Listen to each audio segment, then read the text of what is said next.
जो बहुत सीरियस बच्चा है, जिसको थोड़ा बहुत भी देखो देखो बेटा, एक मजबूरी समझना टीचर की, अगर तुम समझ पाओ तो। एक टीचर की मजबूरी समझना अगर तुम समझ पाओ तो।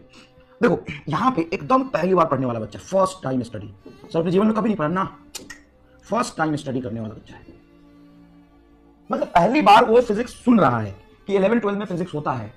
तो ऐसे बच्चे होते हैं क्या? बहुत होते हैं। मैं तुम्हें अगर एक सच्चाई बताऊं, मैं अपने गांव गया था, तो मेरे पापा के दोस्त हैं, मतलब साथ में कहीं काम करने वाले, तो मतलब जानते हैं ऐसे कहीं मोहन, तो घर आए, उनकी छोटी बच्ची थी 11th क्लास में, वो पढ़ती थी, तो उन्होंने बताया कि ये नीट जेईई की तैयारी कराता है, तो उसके बेटी को, उनके बेटी को बड़ा शौक था नीट जेईई की तैयारी करने का। तो मेरे पास आए, बोले कि आपका कौन सा कोर्स आता है बता दीजिए, हम अपनी बेटी से को पढ़वाएंगे। तो मैंने मतलब बात कर लेते पहले कि क्या पढ़ती है, मैंने उससे पूछा कि कहाँ पढ़ती हो बेटा, कैसी पढ़ाई चल रही है, कहाँ पे पढ़ती हो, तो बोले कि मेरे गाँव में कोचिंग है, वहाँ पे पढ़ते हैं। तो क्या लियो? तो फिजिक्स केमिस्ट्री बायोलॉजी। कौन पढ़ाते हैं? फिजिक्स केमिस्ट्री बायोलॉजी कौन पढ़ाते हैं? बोलते कि सर तीनों एक ही टीचर पढ़ाते हैं, एक ट्यूशन जाते हैं, वही सर फिजिक्स पढ़ाते हैं, वही सर केमिस्ट्री पढ़ाते हैं, वही सर बायोलॉजी पढ़ाते हैं। बोले तीनों सब्जेक्ट पढ़ा देते एक ही टीचर? हाँ सर यहाँ ऐसे ही चलता है, एक टीचर तीनों तीनों सब्जेक्ट अगर पढ़ा दे रहा है वो तो बहुत महान आदमी है। तो अभी तक क्या पढ़ाया है? तो सर 6 महीने 8 महीने बाद सर फिजिक्स में पढ़ाया है सर ने एक गति के नियम, और केमिस्ट्री में कुछ अनुसंधान के नियम, और बायोलॉजी में यार तो बहुत टैलेंटेड टीचर है। तो फिर वो कब तक कंप्लीट करा देंगे? तो सर 7 महीने हो गया, 2-3 महीने और पढ़ाएंगे, वो तो पिछले साल वाले बच्चों का भी कंप्लीट नहीं हुआ है। तो इट्स नॉट पॉसिबल जेन्युइनली, अगर कोई बहुत एक्सेप्शनल आदमी नहीं है, कोई एक्सेप्शनल टीचर नहीं है, मतलब लाखों में एक टीचर। भाई ऐसा नहीं है कि देखो तुम तो पढ़ते ही हो ना, तुम फिजिक्स भी पढ़ते हो, तुम केमिस्ट्री पढ़ते हो, तुम बायोलॉजी भी पढ़ते हो, और हम तुमसे बराबर उम्मीद करते हैं पढ़ाते समय कि तुम फिजिक्स भी उतना ही सीखो जितना मैं सिखा रहा हूँ, बायोलॉजी भी उतना ही सीखो जितना मैं तुम्हें सिखा रहा हूँ, केमिस्ट्री भी उतना ही सीखो तुमको जितना मैं सिखा रहा हूँ। तो yes, it's very very very difficult for you कि तुम्हें उतना ही सीखना है। तो कोई टीचर उतना क्यों नहीं पढ़ा सकता? पढ़ा सकता है, बट यार उस लेवल पे जाके फिजिक्स भी, बायोलॉजी भी, केमिस्ट्री भी उस कॉम्पिटेटिव टेम्परामेंट से पढ़ाना थोड़ा मुश्किल होता है। तो भाई ऐसे ऐसे बच्चे हैं जो बहुत छोटे छोटे गांव से पढ़ रहे हैं, पहली बार एडमिशन लिया होगा जहां पे फिजिक्स केमिस्ट्री बायोलॉजी एक ही टीचर ने पढ़ाया उसको। तो होते हैं, बहुत अच्छे टीचर भी होते हैं, बहुत सारे टीचर का नाम लिख रहे बेटा, कॉम्पिटेटिव लेवल पे जाके पढ़ाने में ना हालत खराब हो जाती है। कोई एक टॉपिक पढ़ के पढ़ाना आसान है, कोई भी 1-2 टॉपिक पढ़ के पढ़ाना बहुत आसान है ना, और थ्योरी पढ़ा लेना बहुत आसान है, लेकिन सवाल करना, हर में घुस के पढ़ाना बहुत डिफिकल्ट है, बहुत डिफिकल्ट है। ठीक है, तो पहली बार स्टडी करने वाले बच्चे भी हैं।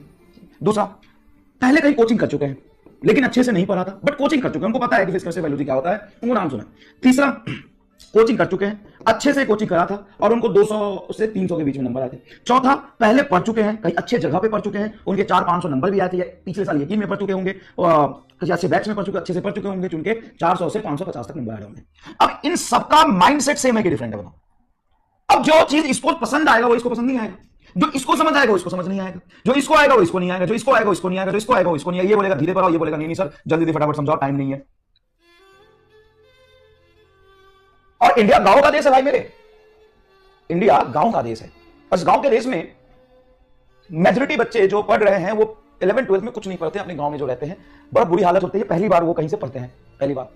दूसरा एक और चीज, एक कहीं है बिहार के छोटे से गांव में, एक है पंजाब से, एक है हरियाणा से, एक है अरुणाचल प्रदेश से, एक है कश्मीर से, एक है बंगाल से, एक है गुजरात से, एक है मध्य प्रदेश से, तो एक है कन्याकुमारी से, एक है असम से, तो एक है उधर कोलकाता से, एक है पंजाब से, तो एक है हरियाणा से, तो एक है राजस्थान से, चूरू डिस्ट्रिक्ट।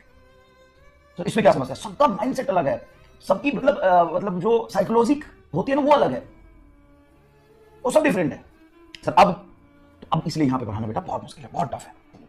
तो एक सीरियस सलाह देता हूं, जिनके भी 400 से ऊपर, 500 से ऊपर नंबर आ रहे, भले पता नहीं मैं बोल रहा हूं तुम्हारे लिए सही बोल रहा हूं, तुम्हारे लिए मैं सही बोल रहा हूं, तुम्हारे लिए सही बोल रहा हूं। जो पहली बार पढ़ रहे हैं लाइव पढ़िए, जिनके पहले भी कहीं पढ़ चुके हैं लेकिन अच्छे समझ नहीं है, लाइव पढ़िए, समय पे सिलेबस खत्म होगा, इतने सवाल करा दूंगा कि एकदम गर्दा उड़ा दोगे, कोई दिक्कत नहीं है, लाइव पढ़िए, समय पे सिलेबस खत्म होगा, 100 नहीं 200% कंटेंट पढ़ाऊंगा, कोई दिक्कत कभी नहीं आने दूंगा।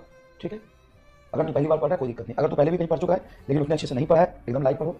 जिसको रिकॉर्डेड समझ में आता है रिकॉर्डेड पढ़ो, और जिसको लगता है कि समय कम है, मुझे ज्यादा हंसी मजाक नहीं चाहिए, मुझे एक चीज को 4 बार नहीं समझना, मैं यहाँ पे एक चीज को 4 बार भी बताता हूँ बेटा, मुझे एक चीज को 4 बार नहीं पढ़ना, वो पिछले साल के 3 से पढ़ लो, या अभी मैं जो क्रैश कोर्स के लेक्चर डलवा लूँ पूरे सिलेबस का डलवा दूंगा, वहां से पढ़ सकते हो। अब मैं एक चीज को 5 बार समझा रहा हूँ, तुम्हें लगता नहीं मुझे एक ही बार समझना है, गो फॉर क्रैश कोर्स, पूरा सिलेबस डलवा देता हूँ, कोई दिक्कत नहीं आएगा। थैंक यू बाद में कह देना, अभी नहीं, बाद में कह देना।